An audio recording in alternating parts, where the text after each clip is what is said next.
Le stade de Martyrs, une véritable vache à lait des ministres. L'hypothèse semble se confirmer de plus en plus. Mesdames et messieurs, bonsoir et bienvenue sur Communication Plus Télévision. C'est un nouveau numéro de Sport Plus et nous avons le plaisir de vous les présenter. Autour de cette table en triangle, messieurs, dames, les experts, ceux qui maîtrisent les sports du pays, mais ceux qui maîtrisent aussi les différentes thématiques que nous allons aborder. Ils ont certainement la réponse et ce sont leurs réponses qui feront l'objet d'un éclairage tout autour de cette table. Émeraude Kamba, bonsoir et bienvenue. Merci Cédric, merci à toutes les personnes qui vont suivre cette émission, merci à tous qui suivent en ces moments et je suis très heureux de revenir encore une fois ici chez Communication Plus, dans Sport Plus pour parler sport. Désiré Rex Oamba, bonsoir et bienvenue. Bonsoir Cédric, bonsoir mon co-débatteur ici présent, bonsoir à tous les amoureux du sport en général qui nous suivent en ces nets moments. Je pense qu'on va passer du bon moment ici sur ce plateau pour pouvoir éclairer la lanterne sur ces questions de sport que vous avez opté pour ce soir. Merci à vous, monsieur, de répondre positivement à cette invitation.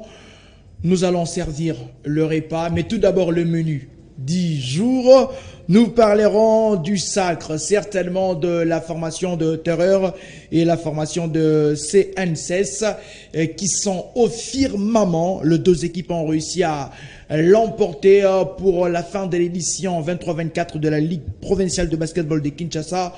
On va évoquer certainement le stade de Martyrs qui devient de plus en plus une vraie vache à lait des ministres. Je l'ai dit au seuil de cette émission que l'hypothèse se confirme. On va évoquer la situation de joueurs congolais parce que nous sommes en pleine période de mercato, mais ça ne bouge pas. Côté congolais, et puis le Congolais n'attire pas grand monde, et puis on va finir cette émission avec la dernière thématique où on va évoquer la nouvelle saison de la Ligue nationale de football. À quoi devrait-elle ressembler, surtout l'image que nous avons besoin de ces championnats et les organisateurs. Alors le menu est connu. Place au développement. On débute certainement avec cette première information. C'était hier dans les gymnases de la police que Terreur et la formation de CNCS ont été sacrés. D'ailleurs, en image, nous aurons cette illustration, l'édition 23-24 de la Ligue provinciale de basketball de Kinshasa a tiré ses rideaux à l'issue de la phase des playoffs. Deux clubs se sont distingués, la formation de BC Terreur et BC CNCS. Dans la version masculine et féminine, les deux équipes ont réussi à obtenir chacune d'elles un sacre pour cette nouvelle édition qui s'achève.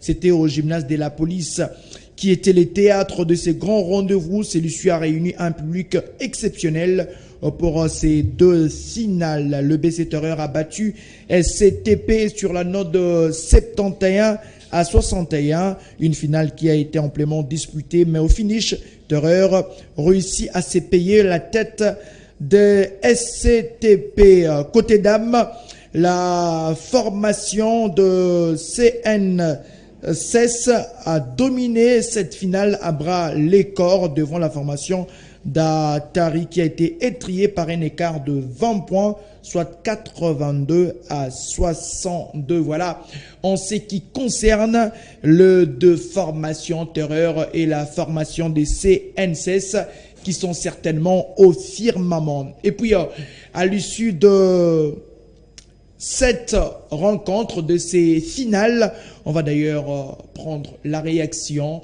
ici du président de cette Ligue provinciale de basketball de Kinshasa qui, après cette finale, a réagi tout en évoquant la saison prochaine et puis cette saison. Et concomitamment, nous allons aussi écouter Adekoko, qui est le coach de la formation de BCCNCS. Travailler surtout sur la partie communication de la Ligue parce que nous avons déjà un public existant et nous devons travailler davantage pour attirer d'autres personnes à aimer le basket et à venir remplir les gymnases. C'est une première, les gens ne savaient pas où ça se jouait et donc on doit fournir beaucoup d'efforts pour qu'ils connaissent où le championnat se joue et qu'ils aient accès et qu'ils puissent venir nous accompagner aussi. Oui, effectivement, il y aura la Super Coupe de Kinshasa après la Coupe du Congo. Après la Super Coupe de Kinshasa, il sera aussi organisé la pré-saison pour préparer l'entrée en lice par le club pour la saison prochaine. Cette année, cette pré-saison sera un peu plus longue que l'année passée. Je crois que financièrement, la Ligue a déjà donné une cagnotte, c'est déjà ça l'essentiel. Mais administrativement, nous devons les accompagner. Et je crois que, comme tout bon père, ou parent, on doit accompagner son enfant, même le plus intelligent a besoin de cet accompagnement de son père, sentir qu'il est présent et qu'il peut l'accompagner dans ses pas vers la réussite. Au public, je dis un grand merci. Je sais que le public a répondu présent et on veut que ce public soit présent dans les gymnases tous les jours. Et c'est aussi le rôle de nos sociétaires de ramener leur public, leurs fans, tous les jours qu'ils ont match. Et nous allons travailler dessus pour aussi supporter les clubs en termes de communication pour permettre à ce que le public vienne un peu plus nombreux au gymnase. Donc on devait plus jouer avec notre basket, comme je dis toujours. Notre basket, ça veut dire l'agressivité à la défense et puis sortir en transition. Voilà, c'est ce qu'il a fait.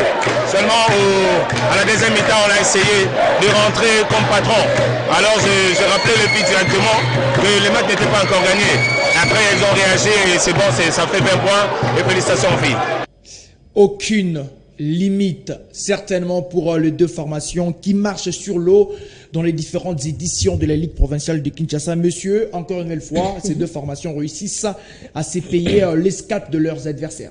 Ah oui, surtout que les deux équipes ont mis de l'organisation depuis le début de cette ligue. C'est vrai à chaque fois qu'elles étaient toujours présentes.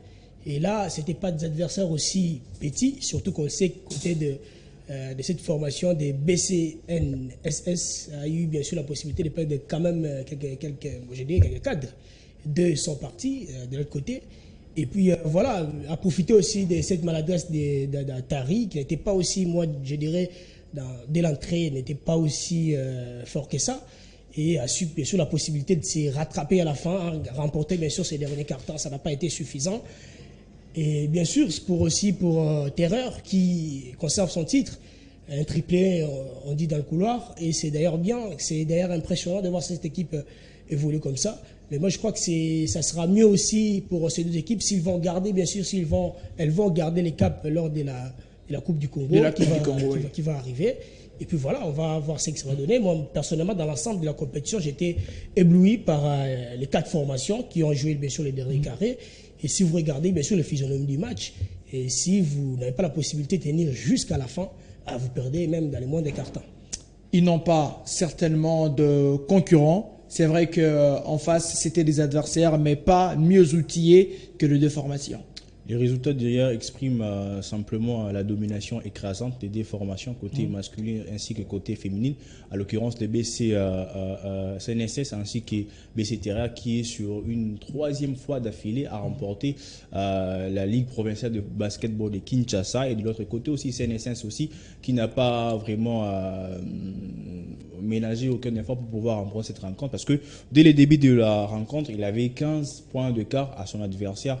BC Atari des GG, le président de la FECOBAF, Kisubanata, qui fait aussi un travail remarquable. Mais dans l'ensemble, l'organisation, la manière, la compétition, le jeu, le spectacle était vraiment au rendez-vous parce que on était vraiment ravis d'assister à un tel match de basket. Parce que lorsque vous voyez la rencontre entre Terrer ainsi que BC SCPT, ex-Onatra, de l'autre côté, Onatra avait des joueurs, d'ailleurs Christian Tangou qui a terminé comme le meilleur marqueur de play-off. Et de l'autre côté, vous avez aussi Roli, on l'appelle affrétueusement Molimo, les dossards 5 de SCPT, qui a terminé aussi comme le meilleur tripointeuse de play-off. Vous avez des grands joueurs. D'ailleurs, moi je pense que Christian Tangou n'était pas dans son match vu qu'il jouait avec la pression du public. Ils étaient venus à son nom avec de banderoles. Et son père aussi, c'est l'une des légendes de basketball de la République démocratique du Congo, on l'appelle affectueusement les Jordan, qu'il a été aussi primé dans la même soirée comme l'une des légendes qui ont donné du goût, qui ont donné de l'espoir, qui ont donné du courage aux jeunes gens de pratiquer aujourd'hui cette discipline de basketball, à la personne de papa, je pense Jean-Marie Tango aussi, le père de Tango aussi. Donc, ce qui a fait que Tango n'a pas vraiment joué et au finish, on a été vraiment régalé à regarder les basketballs et à une salle de gymnase de la police Archicom, alors que les billets étaient vendus à 10 000 francs pour le poteau où tout le monde pouvait se mettre. Côté VIP, c'était au-delà, mais les gens ont répondu présents, ont payé des billets, ils étaient là vraiment et on était vraiment ravis. Et bonne chance maintenant à ces 4 équipes de chacune des versions qui vont représenter la République démocratique du Congo et à la ville de Kinshasa, à la Coupe du Congo qui se pointe à l'horizon. Et la Ligue aussi a promis de pouvoir à venir en aide de ces équipes qui vont participer. Et ce qui est bien d'ailleurs dans la soirée, il y a des joueurs qui ont été primés et ces joueurs-là vont bénéficier de primes, si je peux dire, de soins de santé qui sera vraiment gratuit pendant une durée d'une année et c'est quand même quelque chose de bien. Et coup de chapeau au président Luango Arthur qui a fait un boulot excellent et à notre conseiller aussi Henri Nain qui a vraiment assuré la communication de cette ligue. Alors, nous espérons que ça va continuer avec de telles choses, surtout en ce qui concerne les primes à l'issue de ces championnats, comme l'a dit Désiré Rex. Le président Arthur Luango, quand c'est bien fait, nous ne pouvons que nous incliner, on ne peut qu'abdiquer. Et aussi, clin d'œil à cette grande équipe qui travaille pour l'image de cette Liprobakin. Henri-Nel Kamalandoa à la tête. On va changer d'air pour parler de cette bâtisse, le stade de martyrs de la Pentecôte. Je l'ai dit, je continue à les dire, cette bâtisse qui devient une vraie vache à lait des ministres. Cette bâtisse est au cœur d'un nouveau scandale inédit. C'est une nouvelle situation catastrophique. Le ministre Didier Boudi-Bountou-Wanga avait effectué une visite de travail accompagné de son gestionnaire Dadou Etambé. C'était d'ailleurs le samedi dernier et sur place, ce qu'il a constaté, eh bien voilà, ça laisse à désirer. Le ministre a trouvé d'ailleurs dans cette concession à l'entrée du pont Kaby la construction d'une station-service et pas que cette station-service, il y a eu aussi une autre construction en gestation d'un supermarché, d'un restaurant, d'un hôtel à l'enceinte de cette concession du stade de Martyrs. Alors, qui sont ceux qui sont à la base de cette catastrophe? C'est une nouvelle affaire qui vient de confirmer que le stade de Martyrs est certainement une vraie vache à lait des ministres. On parle d'un contrat de 15 ans qu'aurait signé l'ancien ministre des Sports, Chimbon Kondé, pour $6 000 le mois. Pour le loyer, certainement. Il se pourrait d'ailleurs que 10 mois ont été déjà soldés, mais pas dans les comptes de l'État. La chose fait saliver Désiré Rex Oamba. Finalement, ces pays, où allons-nous? Où sommes-nous? J'ai pu lire un document qui est sur la toile, publié d'ailleurs par un confrère qui j'aime beaucoup, Génovic Mboa, qui stipule que les contrats a été signés depuis depuis 2021 au mois de décembre entre la personne, le bailleur, ainsi que M. Serge Koné, l'ancien ministre, qui avait donné. On voit d'ailleurs ces contrats-là. On va en avoir en image. Qui avait donné son approbation afin que cet espace, le stade de Martyrs, soit acquis. Il est là le contrat. Pour plusieurs années. Et on se 15 pose, ans, on parle de 15 ans. Et on se pose la grande question, comment est-ce que ces projets peuvent être conçus et à qui profitent ces projets? L'argent que le monsieur a donné au ministère, l'argent là est parti où? À quoi ça a servi cet argent? Et aujourd'hui, on se réveille un bon matin, on va retrouver que le stade de Martyrs a été vendu ou donné en location. Moi, je trouve que cet espace devait se faire d'une manière claire. Et dans le contrat, alors, une chose qui intéresse plus de Congolais, qui sont pour nous de patrimoine sportif, est en train de faire des contrats en catimini. Donc, vous dites dans le contrat que ces contrats restent confidentiels, alors que ça intéresse tous les Congolais parce que ce patrimoine, c'est où nous accueillons tous nos matchs. Comment est-ce qu'on peut faire ce genre de contrats et ne pas informer à la population? Donc, c'est-à-dire qu'en soubassement, il y a eu des magouilles qui se sont effectuées pour qu'on arrive à signer de tels contrats. Je ne veux pas aller directement à qualifier ou quoi que ce soit. Peut-être si le projet était bon, pourquoi pas les dire en public, organiser peut-être un point de presse, les dire que nous prenons un engagement avec une société X pour construire hôtel ou supermarché. D'ailleurs, ces choses-là, je pense qu'on construit l'hôtel dans le stade, c'est quand même quelque chose de pas bien, mais plutôt construire peut-être de magasins qui va permettre à ce que des gens, lorsqu'ils viennent regarder le match pendant la mi-temps ou la pause, peuvent aller acheter les histoires, manger dans le restaurant. C'est plus mieux que de donner des contrats comme ça pour qu'on puisse nous ériger le bâtiment d'une manière que la population n'est pas au courant. Moi, je pense que ce sont des choses peut-être on doit carrément refuser de savoir à quoi consistent vraiment ces contrats et que le ministre persiste pour annuler ça. Ça fait des fois rire. On va rester sur ces documents-là pour que nous puissions voir ensemble avec ceux qui nous suivent. Sur ces documents, dans ces fameux contrats, les signateurs, d'un côté, à gauche de l'écran, il est mentionné le nom d'un monsieur, Michel Omba Talouata, comme bailleur. Émeraude Kamba. C'est ce qui attire certainement mon attention. Le Stade de Martyrs a maintenant un bailleur. Si tel est le cas, on comprend pourquoi le ministre Kaboul pouvait dire qu'il n'a pas encore de clés et il fallait demander les clés. Peut-être les clés étaient chez monsieur Michel Omba. Mais si Guizaro n'est pas le propriétaire, le bailleur du Stade de Martyrs, ici il est mentionné pour les bailleurs. Mais je me dis aussi, parce qu'on a cité le ministre Chembon Kondé à l'image, nous voyons, il y a la signature du ministre. Le ministre qui est censé être le co-gestionnaire du stade de Martyrs, hormis le gestionnaire, parce que c'est lui qui nomme. Comment signer un document? On va d'abord sur le document avant de revenir sur le sujet. Comment signer un document et d'une part, on retrouve que c'est mentionné bailleur, qui était d'ailleurs c'est lui qui a conçu le document pour que nous puissions en arriver ainsi.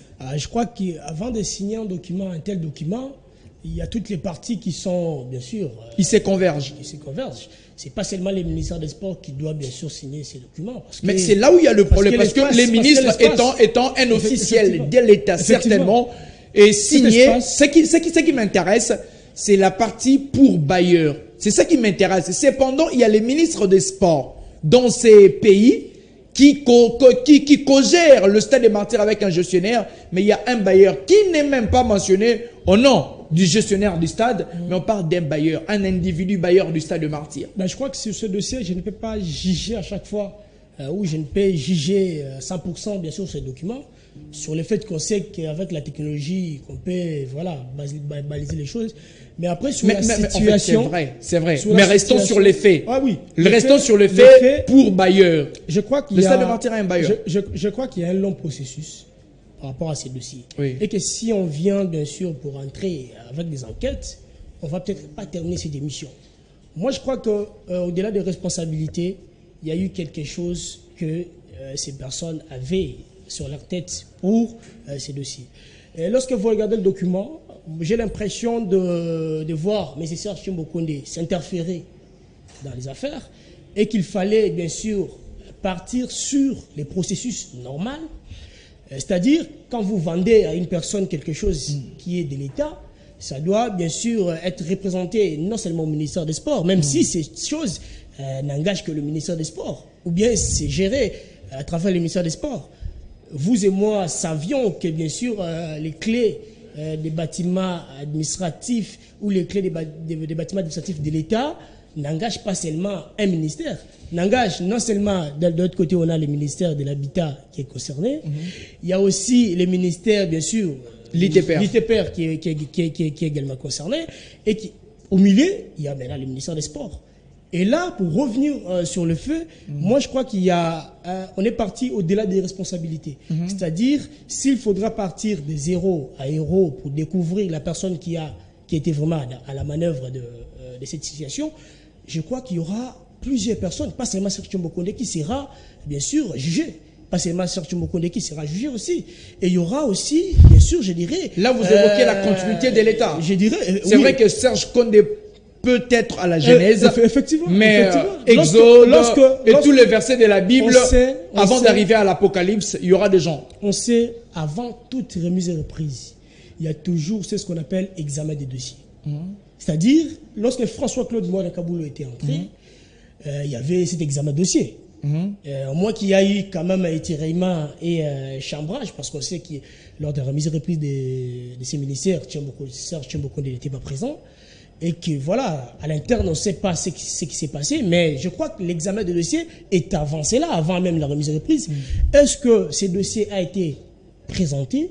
Si tel n'est pas le cas, moi je dirais c'est une tentative de quelque chose qui est illégal au sein de la République. Mais après, pour rebondir sur le fait que les stades des Martyrs a été bien sûr, moi je dirais une partie qui a été vendue pour construire une station, ou bien construire bien sûr quelque chose. Le supermarché, et voilà. Mais je crois que ces secteurs des stations-service, la personne qui n'a pas réussi bien sûr à pouvoir les mettre en lumière, c'est le ministre des Sports actuel, qui est Didier Boudimbo, qui n'a pas réussi bien sûr à pouvoir mettre en ordre bien sûr ces secteurs. Vous allez parcourir Kinshasa, vous allez voir il y a des stations-service partout. Mais il a c'est trouvé, dangereux pour la République. Il a trouvé. Je crois que le fait de trouver, ce n'est pas prouver que nous n'avions pas travaillé, ou bien prouver qu'on a travaillé et qu'on n'a pas la possibilité de faire mieux. Je crois que Didier Boudimbo avait la possibilité de faire mieux déjà dans ces secteurs des hydrocarbures, et qu'il fallait d'abord régresser ces secteurs. Avant de construire toutefois une station, vous avez vu bien sûr les déroulements de travaux, vous avez vu bien sûr les débuts de travaux. Cette station devrait quand même, parce que les travaux ont commencé depuis 2022, je crois que le ministre Didier Boudimbo n'était pas au sport. Et que lui, il a quand même aussi une grande partie des responsabilités. Et que, si je ne dirais pas une grande, mais je dirais quand même il a vous contournez en tout cas, à mon humble avis, vous contournez les faits certainement sur cette question. Emeraude Kamba, Désiré Rex Ouamba, le ministre Serge Condé pointé sur cette lettre, on revient encore sur cette lettre où il est mentionné pour approbation. Donc, il donne l'aval. Il a signé ces documents. Il a dit, vous pouvez construire au stade de Martyrs, vous pouvez exploiter le stade de Martyrs abusivement le stade de Martyrs. Pendant de 15 ans. Je vous pose la question. Lors de remise et reprise, en réalité, dans ces pays, qu'est-ce qui se passe? Parce que si les faits sont vrais, le ministre Tchembo a commis une bourde énormissime et c'est une haine contre... Je suis en train de poser la question. C'est une forme de haine, en tout cas, et c'est pour discréditer le travail surtout mis en place par le président de la République. La remise et reprise entre lui et Kaboul, qu'est-ce qu'ils se sont dit? La remise et reprise entre Kaboul et Boudimbo, qu'est-ce qu'ils se sont dit? À quoi sert le travail des gestionnaires? Et Tambe qui est venu, quels sont les documents qui ont été présentés? Et ce qui m'intrigue, ce qui m'écoeure, après presque 2 mois où Boudimbo est là, ce n'est qu'aujourd'hui qu'on découvre les dossiers. Est-ce que c'est un laxisme ou carrément on peut confirmer que les ministres des Sports ne viennent que pour exploiter les terrains Stade de Martyrs et en faire usage et pour des intérêts mesquins? Cédric, vous savez que même les maisons qui se trouvent autour des stades de Martyrs, normalement ces maisons-là ne devraient pas exister parce que c'est les terrains appropriés au stade de Martyrs. À la concession. À la concession du stade de Martyrs. Et au-delà de ça, lorsque vous êtes chef, on vous ramène un dossier, vous signez, vous donnez l'aval, la faute va revenir à vous parce que c'est vous les chefs qui vous dites, Moi, votre DG de Cumulard TV, je t'envoie toi. Pourquoi c'est allez-y, s'il vous plaît. Pourquoi c'est moi Cumulard? Émeraude, vous avez totalement contourné la question, passé à côté de la réponse que je pouvais m'attendre. Non, mais je donne les arguments. Allez-y. Moi, votre DG Jolga, je vous envoie peut-être aller faire X ou Y chose parce que c'est lui maintenant qui vous a envoyé, qui vous a donné l'aval, qui a signé. Bon, je dis pas, c'est Jolga qui vous a envoyé de parler de Serge Kondé, des deux. Allez-y, dédouaniez Jolga. Dans ça, mon ami Jolga. Marié, je vous salue. Clin d'œil à vous, cher frère. Ouais, allez-y. Voilà. Et après aussi, c'est la faute à Serge Kondé d'avoir accepté une telle histoire. Et d'avoir apposé sa signature. Posé sa signature pour donner l'aval. Et là où ça me fait plus mal en équipe, c'est quand on reste conflictuel. Confidentiel, pardon. Alors que ça représente l'État congolais, alors que le stade de Martyrs appartient à tous les Congolais. Je cherchais un peu à vérifier c'est qui les bailleurs qui a signé pour le compte du stade de Martyrs. D'après les recherches que je venais de faire tantôt, je vis que ce monsieur, actuellement, il est un député, il est de Lukunga. C'est vrai ça? Oui. On parle d'un certain Bernard. Non. Le preneur, c'est Bernard. Non, mais les bailleurs, c'est Michel Omba. Voilà. Michel Omba. Voilà. Actuellement, c'est un député élu de Tchangou. Et au-delà d'être député élu de Tchangou, c'est lui qui a signé la facture de la sortie officielle de l'Union sacrée au stade de Martyrs, en tant que gestionnaire AI du stade de Martyrs. C'est vrai ça. Oui, je me pose en 2021, c'est depuis 2021 jusqu'à aujourd'hui qu'ils ont maintenant commencé à construire. Pourquoi attendre toutes ces années-là pour venir construire aujourd'hui? Les stades de Martyrs, comme le stade est là, la CAF ou la FIFA donnent des normes. Qu'est-ce qui doit être au stade? Qu'est-ce qui doit être construit auprès du stade ou pas? Vous avez peut-être eu la chance avec d'autres confrères de voyager à l'extérieur. On le pose plusieurs questions. Est-ce qu'il y a des hôtels au sein du stade? Est-ce qu'il y a des supermarchés dans la cour du stade de Martyrs? Il peut y avoir des supermarchés, certainement. Il peut y avoir, mais cela doit être communiqué et exactement. On peut construire un truc ici. Et dans chaque coin dans le stade de Martyrs, ce sont des coins réservés pour X ou Y choses. On ne peut pas venir d'un bon matin comme ça, construire un hôtel en pleine journée comme ça au sein du stade de Martyrs. Non. Donc l'endroit là devait normalement rester pour de parking ou pour autre chose. On ne peut pas venir construire là. Des supermarchés c'est bon. Mais après, comme je dis, il fallait communiquer, qu'on sache au moins que vous voulez construire une chose au stade de Martyrs. Parce que là, maintenant, le dossier, il y a eu des billets verts qui sont sortis dans ces dossiers. Je pense que tous les partis du côté de Serge Kondé, le Bayer, ont quand même touché quelque chose. À quoi ça servait? Ils ont fait quoi avec? Et le montant, c'était de combien? C'est le temps maintenant de savoir tout cela. Si on fait 6000 fois 10, vous avez la réponse. On va écouter le ministre Didier Boudimbou. Je me prive de tout commentaire en tout cas. On l'écoute d'abord et puis on revient ici. Le constat est amer. Le constat est vraiment amer. La première chose, c'est qu'on a laissé le temps. On a discuté avec l'AG du stade pour qu'il puisse voir avec ses équipes qui sont ces gens-là qui ont clôturé au sein du stade des Martyrs. Qu'est-ce qu'ils veulent faire? Parce qu'on parle de construire des hôtels, des choses comme ça. Qui sont ces gens? On n'arrive pas à les identifier. Il a contacté pratiquement tout le monde. On ne lui donne aucun soubassement. Donc c'est comme si c'était des personnes invisibles qui viennent construire au sein du stade des Martyrs. On a vu par rapport à ce qui se fait aussi à l'extérieur. Là, c'est la clôture du stade. Et là, on ose construire une station d'essence. On a cherché le propriétaire de cet endroit, on nous parle d'un certain Bernard, qui est inconnu du bataillon. On essaie de voir qu'est-ce qu'ils ont comme soubassement. Est-ce qu'ils ont des autorisations du ministère de l'Urbanisme ou du ministère des Hydrocarbures? Niet. On demande à l'ingénieur qui est quelque part là, on lui pose la question. Il ne connaît pas son employeur, c'est lui qui le paye. Il ne le connaît pas, mais ils sont en train de mettre en place une station. Nani propriétaire Siko? Non, je ne connais pas. Oui, habité. Mais Nani responsable. Il y a des travaux. Je suis l'ingénieur. Vous êtes ingénieur, mais oui, propriétaire. Il y a des travaux qui ont commencé et ça va continuer. On va le faire étape par étape. On n'est pas non plus trop bouger le trésor public. Donc on le fait étape par étape. On va remplir les conditions. La République démocratique du Congo. Comprendre ces pays, c'est comprendre comment est-ce que Dieu a créé la terre. Énorme. Alors, on va passer à la troisième thématique dans les 10 minutes qui nous restent. Pour juste par rapport à ces dossiers, vous n'avez pas tort lorsque vous avez écrit les stades des Martyrs, une vraie vache à lait de ministres. Moi, je crois que les ministres, l'ancien ministre Serge Tiembo-Kondé n'est pas le seul concerné. Je vais le répéter, il n'est pas le seul concerné. Il est concerné, mais il n'est pas le seul. Il n'est pas le seul. Quand on dit les seuls concernés, c'est qu'il y a d'autres personnes qui sont concernées sur cette affaire. Entre autres. Je vous ai tracé ici les processus pour vendre, bien sûr, d'abord une parcelle de l'État. Pour vendre, bien sûr, quelque chose qui appartient. Jusqu'à présent, vous n'avez pas Il n'y a pas fustigé. donné de processus.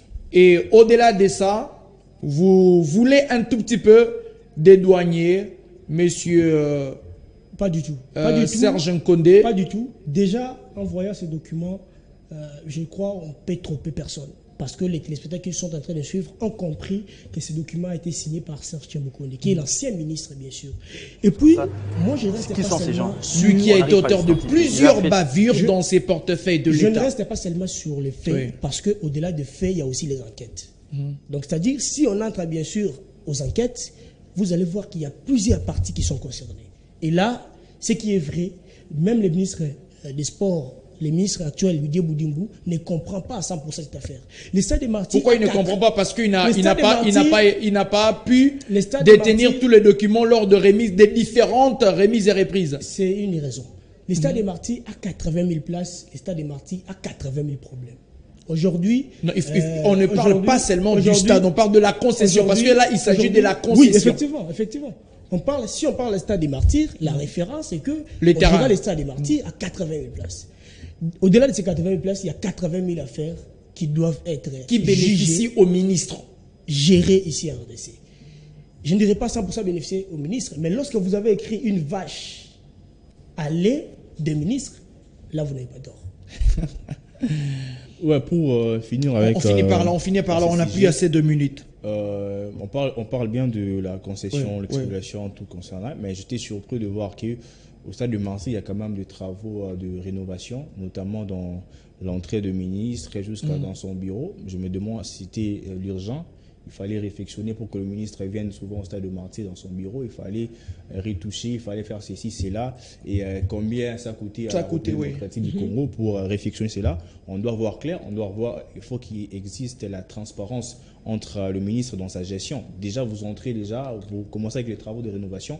Le peuple ne sait pas, vous n'avez pas communiqué sur ça, combien ça coûtait, quelles sont la société qui s'occupe de ces travaux. Et après, on ne veut pas voir demain que des millions sont sortis pour faire ça. Donc moi, je pense que l'équipe de la communication du ministre va peut-être nous éclairer sur ces dossiers.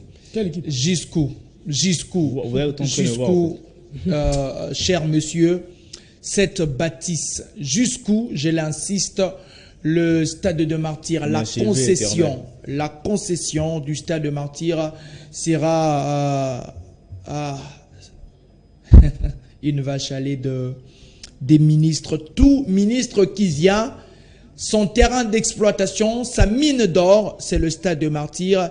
Et aujourd'hui, cette bâtisse n'a aucune beauté et on ne peut que en pleurer. Et du reste, parce que la RDC est un pays qui, même si de telles révélations sont faites, les coupables marcheront et pourront célébrer, sabrer le champagne et la population va en pâtir. On va prendre la troisième thématique dans les 10 minutes qui nous restent. Monsieur le joueur congolais n'attire pas grand monde, c'est vrai. Nous sommes en pleine période de mercato. Les équipes s'activent et chacune d'elles voudrait obtenir un oiseau rare dans ses rangs, les meilleurs joueurs qui a brillé la saison dernière dans un club. Et la situation de joueurs congolais est compliquée si quelques-uns ont changé d'air, mais les autres sont dans les rumeurs non concluantes. Et s'ils ont des points de chute, ce sont des clubs qui n'ont pas un grand aura. Et ceux qui évoluent à l'étranger, presque personne n'arrive à bouger. Ici, au niveau local, ça bouge un tout petit peu, mais en Europe, on va retracer un tout petit peu le tableau parce que ma cible était vraiment pour les binationaux. Tous ces joueurs n'ont presque pas bougé. Berthaud est resté à Montpellier. C'est vrai que lui n'avait pas assez de temps de jeu. Il y a d'un côté Kaloulou qui se cherche un club du côté de la Turquie, Maswaku qui pourrait être, qui est convoité du côté de la Grèce. Moutoussami fin contrat, Piquel va jouer là encore la deuxième division, Kakuta qui va s'exiler en Iran et Sende qui est parti à Augsbourg, Spartak avec Théo Bongonda, ça continue, mais chacun est resté. Finalement, pourquoi, avez-vous une idée pourquoi le joueur congolais n'attire pas la convoitise? On reste d'abord chez les binationaux. Je crois que le niveau Je crois que ce n'est pas pour une première qu'on aborde cette thématique. Oui. Et que je crois que... c'est une situation qui date. C'est une situation qui est voilà, très ambitieuse, qui est très délicate, qui est, moi personnellement, ça me laisse sans voix. Parce qu'à chaque 5 ans, il y a toujours un déclin. À chaque 5 ans, il y a toujours un déclin. Moi, je pense que si vous regardez la progression de Gaël Kakuta en Europe, c'est 5 ans, après c'est fini. Si vous Et puis il est là, à côté de Samuel Essendé. Effectivement, si vous regardez d'autres joueurs, moi je dirais même, je donnais même l'exemple de Cédric Bakambu, c'est 5 ans. Je peux mettre même, si j'ai mis une petite année lorsqu'il a quitté Villarreal, c'est quand même 6 ans que Cédric Bakambu a brillé. Mais Bakambu, c'est au-delà des 6 ans. Parce que il y a eu Sochaux, la Turquie, l'Espagne. Il n'avait pas porté le maillot. Non, mais il n'avait pas porté le maillot. Il a été une légende du côté de la Chine. Il n'avait pas porté le maillot de la RDC. Il a quand même eu une progression au-delà. Il a porté le maillot de la RDC lorsqu'il était à Villarreal. Et là, on parle d'un joueur qui était vraiment dans son apogée, qui avait bien sûr toutes les armes en place. Moi, je pense et lorsqu'il était revenu, lorsqu'il est venu ici à RDC, revenir bien sûr au sein de club, ça a posé un tout petit peu un problème sur le fait qu'il fallait rebondir. Et que ça a toujours été une difficulté pour lui. C'est pas pour rien qu'il est parti de ce côté de la Chine. Ce n'est pas un grand mercato, ce n'est pas non plus un bon mercato pour un joueur qui quitte l'Europe pour aller en Chine et pour revenir. Côté financier, il en a bénéficié. Revenir après. Si on est revenir sur ce dossier, on parle de ses côtés prestations. Là, on parle des joueurs qui sont en baisse de rythme, en baisse de forme d'ailleurs. Et je dirais les bons mercato que je vis pour cette année, c'est Samuel Essendé qui est parti du côté de Augsbourg, qui est passé du côté de Augsbourg, qui a bien sûr vu son club être relégué en deuxième division, le club de Vizela, et qui est parti en Bundesliga avec cette équipe de Augsbourg qui a fait une très belle saison. Et moi je dirais pour certains joueurs ça casse parce qu'il y a ces problèmes de niveau. Ça casse parce qu'il y a ces problèmes de continuité. Oui, ça fait une très belle saison avec Brentford. Non, mais si on va renvoyer ce sujet à Yohan Wissa, moi je crois qu'il est dans son apogée. Et j'ai parlé des 5 ans. On ne sait pas ce que ça va donner après 5 ans aussi pour Yohan Wissa. Et on ne sait pas aussi ce que ça va donner aussi après 5 ans pour Samuel Essendé. On ne sait non plus ce que ça va donner aussi pour certains joueurs. Et si vous revenez ici au pays, il y a certains joueurs qui optent bien sûr pour Simba. Je vais revenir sur ce problème de niveau. C'est pas pour rien qu'il y a certains joueurs qui partent en Belgique, qui partent en France pour aller bien sûr au test. Les cas, Eli Panzu, qui est l'un des meilleurs joueurs bien sûr du championnat, qui est l'un des meilleurs buteurs bien sûr du championnat, mais qui est parti à Genk pour un test, avant bien sûr d'intégrer l'équipe. Mais il évolue avec l'équipe d'âge de Genk. Effectivement, ça a toujours été comme ça avec certains joueurs, mais c'est pour lui, bien sûr, une porte d'entrée, peut-être pour un jeune Genk. Mais il y a aussi un autre Congolais qui est de ce côté-là, qui est Joris KMB, qui est aussi en difficulté dès la pré-saison. Et on a l'impression que si ces joueurs diminuent en termes d'intensité, c'est l'RDC qui va en pâtir sur le fait qu'on aura bien sûr des joueurs qui jouent les deuxièmes divisions. Il y a certains qui vont jouer les troisième divisions. Il y a d'autres qui vont partir en Irak, d'autres en Iran. Et ils vont revenir d'autres bien sûr, en Palestine, d'autres en Inde. Et voilà, j'ai entendu Moutou Sami, peut-être pour lui ce sera Kazakhstan. Et ne vous étonnez pas lorsque vous allez voir peut-être un garçon qui a de l'énergie, qui peut vous jouer 2 matchs. Est-ce qu'on peut les condamner aujourd'hui? Peut-être l'intensité pourrait baisser en équipe nationale, mais pas du niveau financier. Ah là ça va maintenant profiter pour les individus, non plus pour la République. Il y a le rumeur qui envoie Sadi qui du côté de Union Berlin. Et il y a aussi d'un côté Banza, qui la piste Marseille s'était refroidie. On parle du côté de, je pense, Qatar pour lui. Moutou Sami sans club. D'un côté, il y a des joueurs qui ont brillé, mais qui n'ont pas attiré la convoitise des grands. Chancel Bemba qui a presque 30 ans, lui, son dossier, toujours un flou total. Et d'ailleurs, avec un avenir, la toile congolaise s'était enflammée sur la piste Milan, une piste qui a été flouée, bousillée. Finalement, le problème de joueurs congolais, problème de management, problème de la constance. Oui, ben voilà, le joueur congolais n'arrive toujours pas à séduire, à subjuguer plusieurs prétendants. Ce n'est pas de l'injustice comme certaines personnes prétendent. Moi, je pense que le football, c'est un sport qui est basé sur les statistiques. Et les statistiques ne trompent pas. Quel est le joueur congolais qui est à chaque semaine décisif ou régulier en termes de marquer de billes, de faire de passes décisives? Est-ce que le transfert, tout ça joue. Parce que ça influence. Comment Cédric, on arrive à acheter un joueur dans une équipe alors que ce joueur n'a pas brillé tout au long de la saison, ou n'a pas été constant, ou n'a pas fait preuve de leadership, ou preuve de la régularité sur le terrain de jeu? Tout ça, ça compte. Et aujourd'hui, on parle de Gaël Kakuta qui était 2 fois. Il est déjà vieux. Il y a Balou-Kisha qui a changé d'air. Ça pourrait peut-être ouvrir une brèche pour Balou-Kisha. On l'a vu à la fin de côté des standards, il n'avait plus sa place. Donc, il n'avait plus sa place. On parle de qui encore de Meshak Elia. C'est bien que Suisse, cette formation des Young Boys ne veut pas. Il y a Chandra Kolo qui a fini meilleur buteur la saison dernière. Mais pas des prétendants. Mais après, si les clubs veulent te garder en repoussant d'autres offres pour pouvoir jouer le plus haut du tableau la saison prochaine. Et après aussi, on a un problème de constance, on a un problème de la régularité. Assez des Congolais se disparaissent au cours d'une saison comme ça. Il peut briller pendant 2 semaines, une semaine, et après, vous ne le voyez plus. Donc, ces recruteurs-là ne sont pas contre le joueur congolais, mais après aussi, ils regardent de performances que le joueur congolais réalise du côté terrain. On parle de Cédric Bakam, c'est quand même l'un des joueurs qui a joué dans dans les bons clubs ou dans le meilleur club du continent européen ou au monde. Lorsqu'on parle du côté Chine, Belgique, ce n'est pas une petite équipe. Revenir encore du côté de Marseille pour aller à Olympiakos, terminer meilleur buteur. Mais après, c'est aussi un problème des choix, un problème de management. Tout ça, ça rentre en jeu. Chancel Bemba, c'est un joueur qui ne devrait pas normalement, jusqu'à présent, ne pas avoir des offres sûres le permettant de jouer dans les grandes équipes. Mais après, le problème avec OM qui veut libérer Chancel Bemba avant le terme de son contrat pour pouvoir bénéficier quand même des gratifications élevées, parce que Chancel Bemba, c'est quand même un joueur qui se vend cher. Et après, là, on se pose plusieurs questions. Comment moi, je pense que le joueur congolais devrait ou doivent être constant sur le terrain, réaliser de belles performances chaque semaine, marquer de billes, faire de passes décisives. Et si vous êtes un défenseur à bien défendre, et c'est là vous attirez plus le recruteur du grand club. Merci. Faute de temps, on va évoquer la dernière thématique la semaine prochaine. Il sera question, bien sûr, d'évoquer le début de cette Ligue nationale de football.